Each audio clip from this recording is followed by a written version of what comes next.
सबसे बड़ा घिनापन तो उस वक्त लगा बंधुओं, मेरे जीवन की खुद की घटना है, शायद मैं एक बार इसको पहले बोल चुका हूं, मुझे जहां तक स्मरण है, कि ले जाना था सबको, उनके यहाँ नहलाते थे तो नहला धुला दिया। ऐसा नहीं कि सिर्फ हरिदीवाल वालों के यहाँ ही नहलाते हैं, इसके अलावा भी दूसरी समाजों में भी सबको पहले नहला करके उसको पूरा तैयार करते हैं।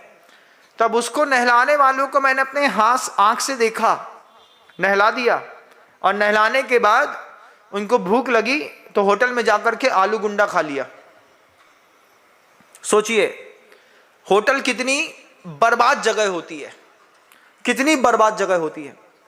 बुला लेना, 2 समोसा बुला लेना, कौन सी जात का आदमी आया, किस भाव के साथ आया, उसके थाल पर 2 समोसा उठाया, मुर्दा छू के आया है वो, उसी ने वहीं से क्या दे यार भाई, 2 बहुत भूख लगी है, तो पहले 2 समोसा, 2 आलू गुंडा, 2 जलेबी, 2 कचौड़ी, 1 गिलास चाय, 1 गिलास कॉफी पी करके 100 रुपए का बिल बनाया। बोले ताकत तो आए कक्का उठाने की। तो जब इतना माल धो करके आए थे, उसके बाद इतना कुछ होटल में खा लिया। कितनी गंदी होती है होटल, एक बार विकल्प दिमाग में रखो।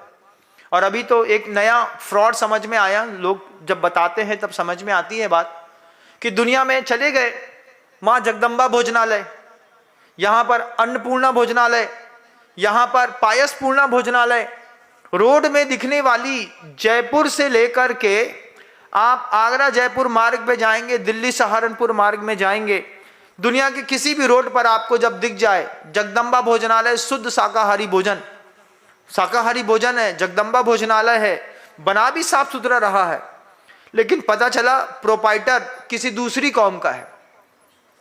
तो अभी लोगों ने बताया कि किसी भी होटल में जाते हैं, जाते साथ पहले उसका QR कोड जो होता है पैसा डालने वाला, उसको स्कैन करके उसकी भी जात देख लेते हैं। क्यों महाराज, पता चला दूसरी कौम के हैं, पता उल्टी सीधी चीजें उसमें मिला दी, नाम लिखा है जगदम्बा, धर्म भ्रष्ट हो गया हमारा। और ऐसे पूरी दुनिया में हजारों फ्रॉड होते हैं। अभी जब यूपी सरकार के अपने मोदी जी ने, योगी जी ने ये काम किया था कि आदमी को अपने बोर्ड पर अपनी कास्ट लिखनी होगी, उस कास्ट लिखने पर पता चला कि जगदम्बा चलाने वाले हरिदीवाल वाले निकले। अब उसमें हरिदीवाल वाले निकले, तब मान लो उसी में वो थूक दें या कुछ और कर दें, कुछ और अपशिष्ट मिला दें, तो कितना अशुद्धि वाला भोजन मिलता है संसार में। लेकिन संसार खाता है। जैन कितना बचता है इन सब चीजों से। जैन कभी नहीं बोलता होटल का खाना है, भैया घर का जो मिलेगा हम उसी में काम चला लेंगे। आहार पर्याप्ति, आहार पर्याप्ति का मतलब सिर्फ आहार से नहीं है, वहां तो आचार्यों ने वर्गणाओं से लिया है। 5 शरीर को पूरा करने के लिए जो वातावरण से वर्गणाएं खींची जा रही हैं, जिन वर्गणाओं के माध्यम से वे अपने औदारिक शरीर इत्यादि का निर्माण करेंगे, वे पर्याप्तियां आहार पर्याप्ति में रखी। लेकिन ये कवलाहार भी देखना है कि कितना दुर्लभ है, शुद्ध भोजन कितना दुर्लभ है। पुण्य की गति थोड़ी सी उत्पन्न होती है और धारा बदल देती है, आदमी कहीं का कहीं पहुंच जाता है। कितना दुर्लभ है। एक समय शुद्ध भोजन मिल जाना महान पुण्य का उदय, अति पुण्य का। किसका उदय है? जो व्रती हैं उनको तो मिल जाता है, लेकिन अब व्रतियों को जैन कुल में आने के बाद भी, सम्यक दृष्टि होने के बाद भी उपलब्धता नहीं है। आचार्य श्री जी कहते हैं उस बात को कि दूध है, सफेद है, सबसे पहले क्या देखते हो? गाढ़ा कितना है। क्या देखते हैं?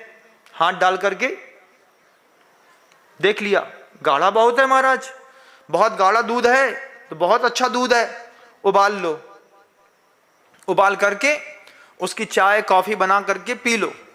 अभी मैंने सुबह पूछा, बोले नमूल कंपनी है उसकी कोई, उसका एक सोल्ड करके कोई वो आता है दूध, नमूल सोल्ड। मेरा नाम यही है, आप तो असली तो आप समझते हैं। तो नमूल सोल्ड जो है महाराज महंगा आता है और गाढ़ा आता है। हमने उस पूछा, गाढ़ा है, महंगा है, सफेद है, उसमें मलाई पड़ती है कि नहीं पड़ती? ज्ञान तुम्हारा गाढ़ा है, महंगा है, उसमें कोई मलाई पड़ती है कि नहीं पड़ती? उसमें कोई मक्खन निकलता कि नहीं निकलता? महाराज वो तो नहीं निकलता। मक्खन नहीं निकलता, दूध तुम्हारा गाढ़ा है।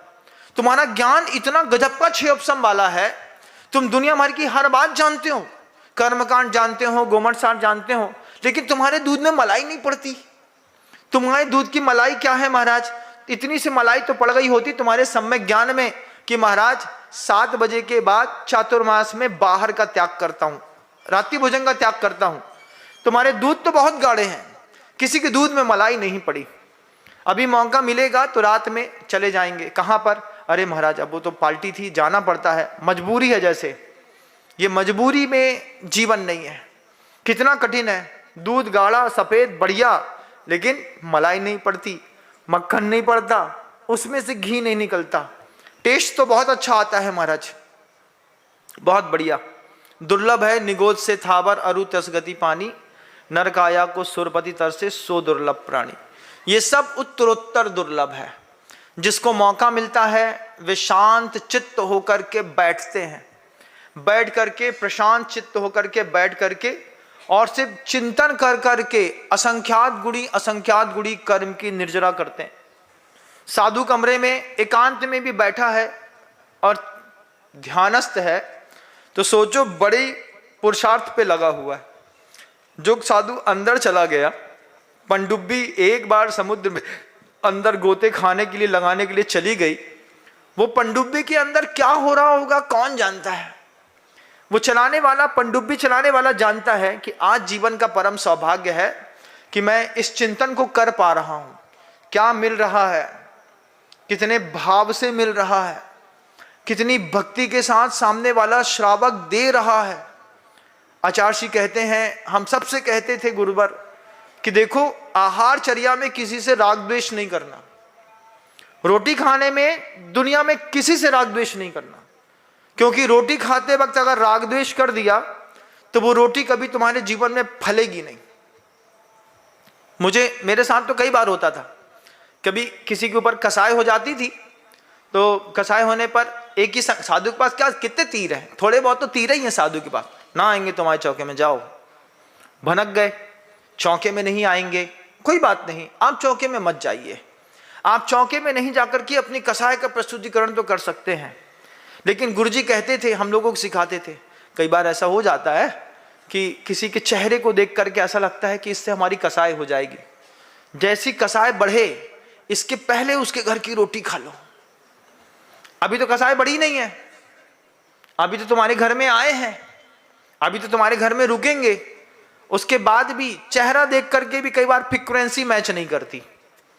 लगता है ना सामने वाला बहुत एटीट्यूड में है, तो गुरुजी कहते थे पहले उसी की रोटी खा लो, क्योंकि एक बार उसको समझ गए ना फिर उसकी रोटी तुमसे खबेगी नहीं।